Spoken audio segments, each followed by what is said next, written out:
Assalamualaikum warahmatullahi wabarakatuh. A'udzu billahi minasy syaithanir rajim. Bismillahirrahmanirrahim.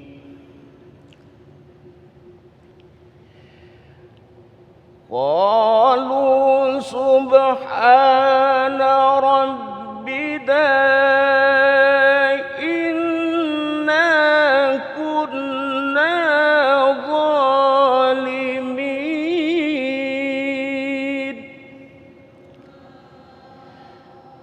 Fa'aqbala ba'duhum ala ba'din yatalawamun.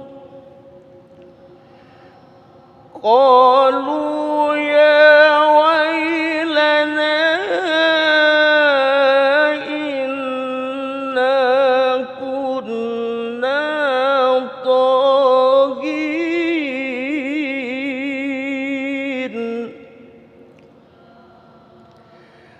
Asa rabbuna an yubdilana khairan minha inna ila rabbina raghibun.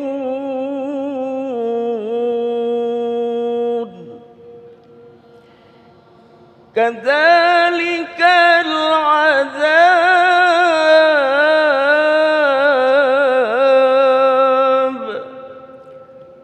wal azabul akhirati akbar law kanu ya'lamun.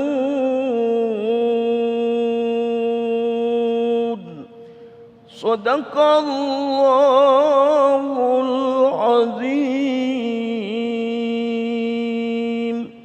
Assalamualaikum warahmatullahi wabarakatuh. Assalamualaikum warahmatullahi wabarakatuh. Alhamdulillahirabbil alamin. Baik, alhamdulillahirabbil alamin hamdan katsiran thayyiban mubarakan fih. Asyhadu an la ilaha illallah wa asyhadu anna Muhammadan abduhu wa rasuluh. Allahumma salli ala sayyidina Muhammad wa ala ali sayyidina Muhammad. Segala puji bagi Allah, pemirsa, kita kembali bermuajah, kita kembali dikumpulkan dalam Majelis Ilmu Damai Indonesiaku. Yang pada kesempatan hari ini kita bersiaran dari Masjid Raya Kiai Haji Hasyim Asy'ari, Duri Kosambi, Kecamatan Cengkareng, Jakarta Barat. Pada kesempatan siang hari ini, pemirsa, kita akan belajar banyak tentang bagaimana amalan-amalan yang itu bisa menghambat azab Allah Subhanahu wa Ta'ala. Itulah, pemirsa, tema yang akan kita angkat pada kesempatan siang hari ini, yaitu amalan penolak azab Allah Subhanahu wa Ta'ala. Alhamdulillah, guru-guru kita telah hadir di tengah-tengah kita. Ada Ustadz Tata Sukayat dan juga Gus Hayyid. Di segmen pertama ini, Ustadz Tata Sukayat akan menyampaikan subtema mengenai apa itu azab. Inilah Damai Indonesiaku, selamat mengikuti. Silakan Ustadz. Assalamualaikum warahmatullahi wabarakatuh.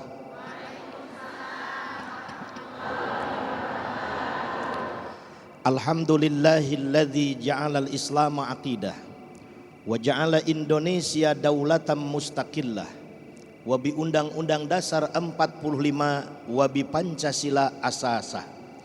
Assalatu wassalamu ala Rasulillah Sayyidina Muhammad ibn Abdillah wa ala alihi wa sahbihi wa mawalah, amma ba'du.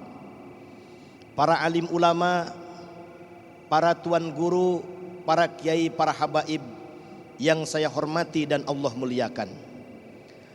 Guru kita semua yang sama-sama kita hormati, Al-Mukarram Gus Hayyid, Al-Ustadz Sofyan, dan terutama ibu bapak yang sama-sama hadir di Masjid Kiai Haji Hasyim Asy'ari, Jakarta Barat, yang saya hormati dan Allah muliakan. Pada abad ke-18 ada kajian ilmiah yang berisi pemaparan para orientalis mengkritisi ajaran Islam. Tetapi semua pemaparan orientalis yang mengkritisi ajaran Islam itu bisa dimentahkan dengan mudah oleh salah seorang ulama terkemuka umat Islam bernama Syekh Muhammad Abduh. Pada season dialog muncul satu pertanyaan dari salah seorang filosof bernama Joseph Ernest Renan. Renan mengakui pemaparan ilmiah Syekh Muhammad Abduh. Menurutnya, wahai Abduh, aku akui pemaparan ilmiahmu tentang kesempurnaan Islam. Aku akui kesempurnaan contoh Rasulmu yang kau paparkan.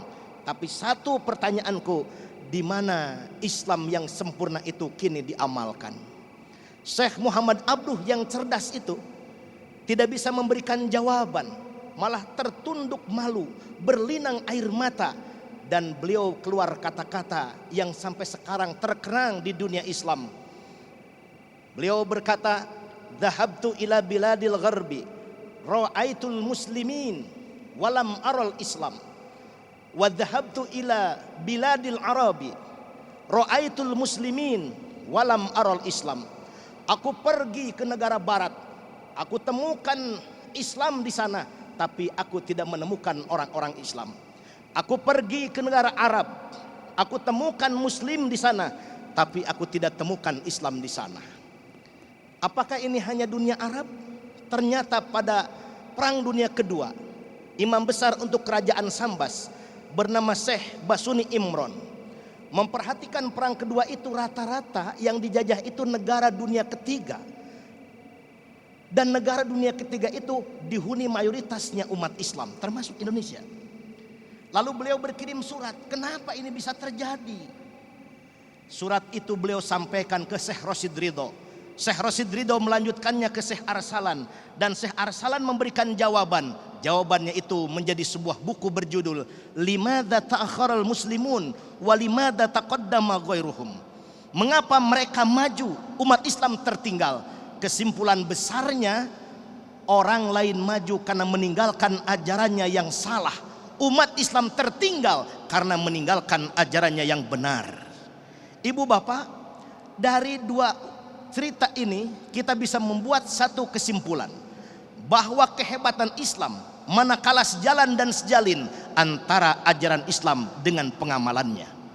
Kita khawatir ajaran Islam yang sempurna, yang ideal itu kalau tidak diamalkan, tidak diterapkan, api jauh dari panggang, bukan hanya menghadapi kesulitan di dunia ini, tapi mendapatkan murka Allah di 3 wilayah. Wilayah pertama, kesulitan di dunia ini berupa azab, situasi kemurkaan Allah yang disebabkan karena keingkaran manusia, naudzubillahimin. Yang kedua, azab Allah kelak di alam barzah, dan azab Allah kelak di alam keabadian. Apa sebab-sebab azab Allah itu? Sedikitnya ada 3. Pertama, ketika suatu negeri, ketika suatu bangsa rabun jauh dari nilai-nilai iman dan takwa. Al-A'raf ayat 96. Walau anna ahlal qura amanu wattaqau la fatahna alaihim barakatim minas sama'i wal ard.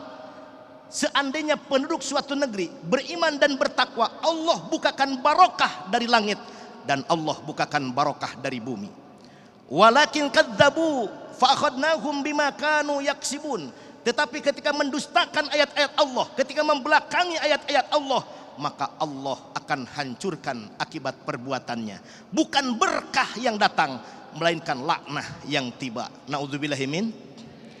Yang kedua, sebab datangnya azab Allah pada suatu bangsa karena bangsa tersebut dipenuhi oleh kaum mutrafin. Quran surah Al-Isra ayat 16. Wa idza aradna an nuhlika qaryatan amarna mutrafiha fafasaqu fiha fahaqqa 'alaihal qaulu fadamarnaha tadmira.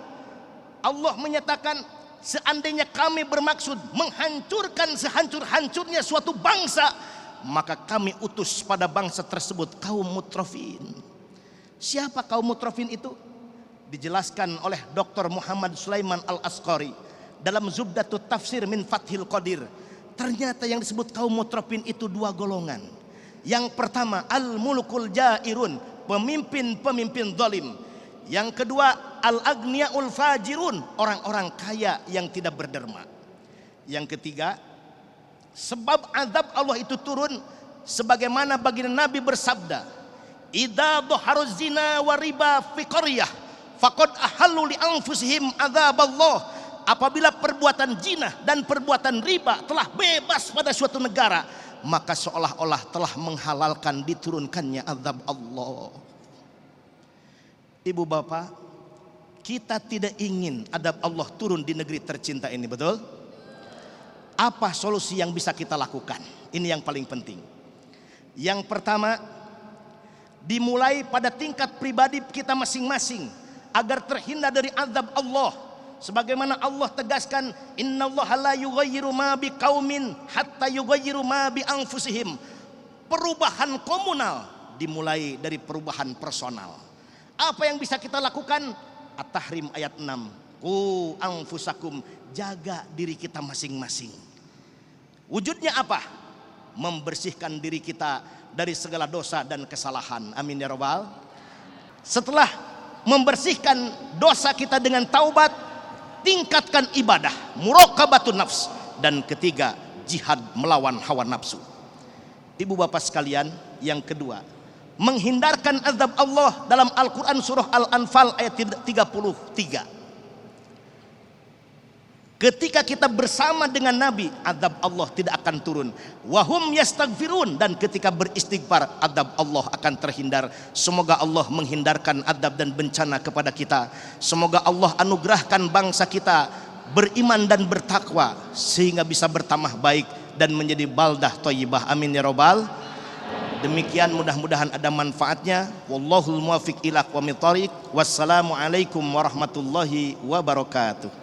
Waalaikumsalam warahmatullahi wabarakatuh. Syukran jazilan Kiai Haji Tata Sukya telah memberikan muqaddimah tausiah yang sangat luar biasa sekali, memperkenalkan kepada kita apa itu azab dan juga sebab-sebab Allah menurunkan azab kepada kita.